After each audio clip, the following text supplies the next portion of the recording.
आज हम सोशलॉजी पढ़ने जा रहे हैं। सोशलॉजी जो सब्जेक्ट है ये बहुत ज़्यादा ज़रूरी होता है, नर्सिंग में ही नहीं, हर एक क्षेत्र में।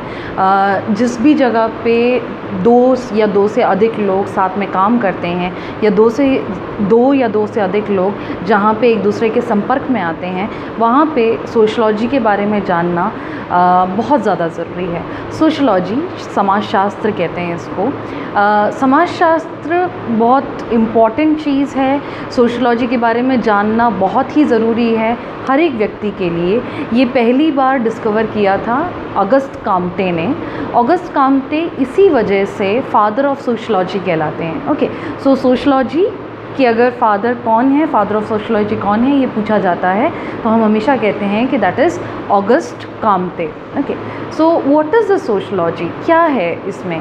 सोशलॉजी या समाजशास्त्र जो है वो समाज के बारे में पढ़ना या समाज का जो विज्ञान है, समाज के बारे में जानकारी होना, समाज के भिन्न भिन्न चीज़ों के बारे में हमें पता होना, उस पूरी चीज़ को हम क्या कहते हैं? हम कहते हैं समाजशास्त्र है या सोशलॉजी है। Okay, so this is sociology. Next बात आती है कि समाज, या जिसको हम सोसाइटी कहते हैं, क्योंकि ये जो समाजशास्त्र, समाज का शास्त्र या फिर सोशलॉजी में आप अगर देखेंगे तो सोशियो और लॉजी, सोशियो का मतलब है समाज और लॉजी का मतलब है सीखना या पढ़ना किसी चीज़ के बारे में। ओके, सो यहाँ पे जो हम कह रहे हैं कि समाज के बारे में पढ़ना, समाज के बारे में जानना, तो हमें ये पता होना बहुत ज़रूरी है कि समाज क्या होता है। समाज एक जगह नहीं है, एक पर्टिकुलर कॉम्बिनेशन, एक ग्रुप ऑफ लोग होते हैं, समूह, एक समूह के लोगों को समाज कहा जाता है जो किसी भी कारणवश एक जैसे हों। ठीक है, समाज उन्हें भी कहा जाता है जो एक जैसा व्यवसाय करते हों, एक जैसी नौकरी है, एक जैसा बिजनेस करते हैं, एक जैसा काम करते हैं, तो हम कहते हैं कि ये काम करने वालों का ये समाज है। ठीक, इसके अलावा समाज एक जैसे धर्म को मानने वालों का हो सकता है, एक जैसे स्वभाव वालों का हो सकता है, एक जैसे सोच रखने वालों का हो सकता है। तो समाज कोई पर्टिकुलर एक डिस्ट्रिक्ट या एक जगह नहीं होती है। समाज एक ऐसी चीज़ है जो जिसको हम बहुत सिंपली कहें तो वो व्यक्तियों का समूह है। ठीक है, कुछ लोगों का जो एक समूह होता है उसको हम समाज कहते हैं। अब वो कैसा समाज है वो इस बात पे निर्भर करता है कि उस समाज का आधार क्या है। क्या वो काम करने के ऊपर है, क्या वो आस्था के ऊपर है, किस धर्म पे विश्वास रखते हैं उसके ऊपर है, कैसा रहन सहन है, किस जगह से हम बिलोंग करते हैं, किस तरीके की सोच हम रखते हैं, उस तरीके से लोगों को अगर एक ब्रैकेट में रखा जाए, एक साथ कैटेगराइज किया जाए, तो उसको हम कहते हैं कि ये इस समाज के लोग हैं। ठीक, तो इसी समाज के बारे में, ऐसी समाजों के बारे में पढ़ना, इसको हम क्या कहते हैं? हम इसको सोशलॉजी कहते हैं। ओके, सोशलॉजी जैसे हमने कहा कि हर एक क्षेत्र में बहुत ज़रूरी है, तो आज हम सबसे पहले इस बात के बारे में डिस्कस करेंगे कि नर्सिंग में या नर्सेस के लिए क्यों ज़रूरी है समाजशास्त्र के बारे में जानना, या समाजशास्त्र के बारे में एक पहचान होना हमारे लिए एज अ नर्स क्यों बहुत ज़रूरी है। हमारे लिए सोशलॉजी इसीलिए ज़रूरी है क्योंकि जब हम किसी पेशेंट को केयर करते हैं तो ज़रूरी नहीं है कि हम जिस जगह से बिलोंग करते हैं, हम जिस आस्था से बिलोंग करते हैं, या हम जैसा खाना पीना, रहन सहन, कपड़ा जैसा हम पहनते हैं, या फिर जैसी भाषा हम बोलते हैं, वो सारी चीज़ें एकदम एग्जैक्ट वैसा ही पेशेंट में हो, ये ज़रूरी नहीं है। ठीक है, तो जब पेशेंट हमारे पास आते हैं जो अलग सोच के, अलग खाने के, अलग पहनने के होते हैं, तो उनके उस चीज़ को रिस्पेक्ट हम दे सकें, इसके लिए बहुत ज़रूरी है कि हमें सोशलॉजी का ज्ञान हो। क्योंकि सोशलॉजी हमें ये सिखाती है कि अलग अलग जगह के लोग, अलग अलग समाज के लोगों का अलग अलग तरीके का सोच होता है, अलग अलग तरीके का एक लाइफ जो जीते हैं उसका एक तरीका डिफरेंट होता है, विश्वास का एक तरीका डिफरेंट होता है, तो उस चीज़ का रिस्पेक्ट करना बहुत ज़रूरी है। ये हमें सोशलॉजी सिखाती है। ठीक है, ये सोशलॉजी हमें एज अ नर्स मदद करेगी कि हम जब किसी पेशेंट के कांटेक्ट में आते हैं, कम्युनिकेट करते हैं किसी पेशेंट के साथ, तो हम उन्हें उस रिस्पेक्ट को देते हुए बात कर सकें। बहुत नॉर्मल एग्जांपल्स हम ले लेते हैं, जैसे कोई पर्टिकुलर टाइप ऑफ क्लोथ पहनने के लिए, जैसे वो किसी तरीके से बीमार हैं, किसी भी पर्टिकुलर बीमारी से वो जूझ रहे हैं, तो हमें उन्हें हेल्थ एजुकेशन देना है, क्योंकि नर्सेस का काम सिर्फ केयर देना ही नहीं होता, उनका ओवरऑल ट्रीटमेंट होता है, ओवरऑल केयर होता है। ओवरऑल केयर में हमें हेल्थ एजुकेशन भी देना पड़ता है, ठीक है। तो हेल्थ एजुकेशन देते समय हमें ये पता होना बहुत ज़रूरी है कि वो क्या चीज़ें कर सकते हैं, वो कैसी चीज़ों को मानते हैं, क्योंकि हम जो मानते हैं, हम जो खा सकते हैं, हम जो खाना पसंद करते हैं, उस पे बेस करके हम किसी और को एजुकेशन या एडवाइस नहीं दे सकते हैं, ठीक है।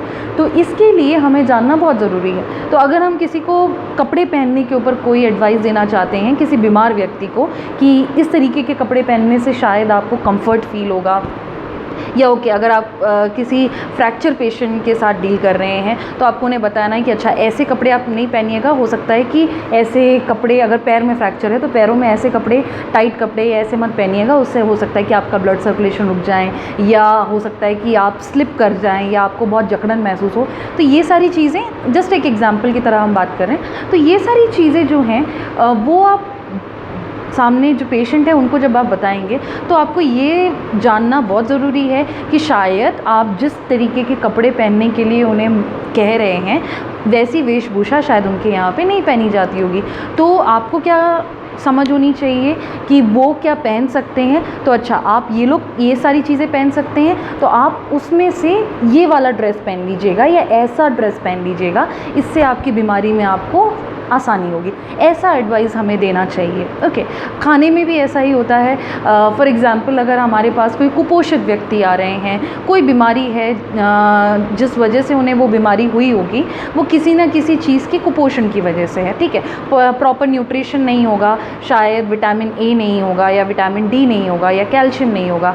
तो जैसे मान लीजिए कि वो एक वेजिटेरियन व्यक्ति हैं, ठीक है, उनके यहाँ पे वेजिटेरियन खाना ही खाया जाता है, और आप उन्हें ये बता रहे हैं कि अच्छा आपको अगर फ़ैट लेना है तो आप ये लीजिए, या आपको विटामिन चाहिए तो आप इसमें से लीजिए, एग में से लीजिए, या मीट में से लीजिए, या फ़िश में से लीजिए। तो ये वाला जो कम्युनिकेशन है, ये नर्स और पेशेंट के बीच में अच्छा नहीं हो पाएगा, क्योंकि आप जिस तरीके के खाने के बारे में उन्हें बता रहे हैं, वो खाना उनके नॉर्मल डाइट में नहीं लिया जाता है। तो समाजशास्त्र में हमें ये चीज़ का ज्ञान मिलता है कि सामने वाला व्यक्ति जो खाते हैं, हमें उसमें से बताना, अच्छा आप वेजिटेरियन हैं तो आप ये खा सकते हैं, आप अगर नॉन वेजिटेरियन हैं तो आप ये खा सकते हैं। तो इससे क्या होगा कि आप उनको रिस्पेक्ट दे रहे हैं, आप उनको हेल्प कर रहे हैं कि अच्छा ये अगर आपकी शैली ऐसी है खाने की, तो आप ये चीज़ें खा सकते हैं, उससे आपका वो न्यूट्रिशन पूरा हो जाएगा। और अगर आप ये तरीके का दूसरे तरीके का खा रहे हैं, तो आपका इस तरीके से न्यूट्रिशन पूरा हो जाएगा। सो एज अ नर्स हमारा जो एक पर्सपेक्टिव है, हमारी जो समझ है, वो ब्रॉड करने में सोशलॉजी हमें बहुत मदद करती है, ओके।